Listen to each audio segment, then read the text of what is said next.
লুৎফুজ্জামান বাবরের মতো হেভিওয়েট নেতা বিএনপির মন্ত্রিসভায় ঠাঁই পাননি। জায়গা হয়নি বিএনপির জোটের বড় নাম আন্দালিব রহমান পার্থের। বিএনপির নবগঠিত সরকারের মন্ত্রিত্ব পাননি আব্দুল ময়ন খান, খন্দকার মোশাররফ হোসেন, আলতাফ হোসেন চৌধুরী ও গয়েশ্বর চন্দ্র রায়ের মতন নেতারা। বর্তমানে নেতৃত্ব পাওয়া অনেকের থেকে তাদের অভিজ্ঞতা ও দক্ষতা বেশি, এটি চোখ বন্ধ করেই বলে দেওয়া যায়।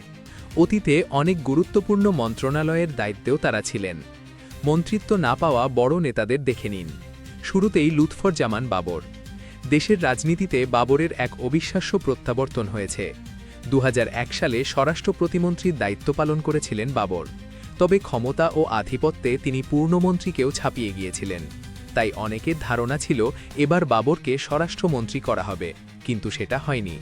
বাবরের মতোই মন্ত্রী হতে পারেননি আমানুল্লাহ আমান। তিনি যে ৫ বার নির্বাচনে অংশ নিয়েছেন, প্রতিবারই বিজয়ী হয়েছেন।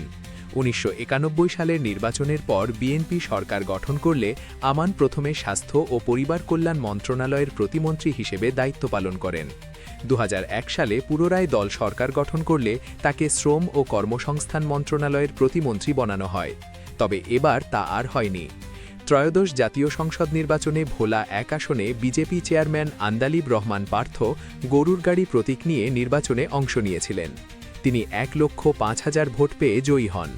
বিএনপির অন্য জোট নেতা সাকি ও নূর মন্ত্রী হলেও পার্থ ডাক পাননি।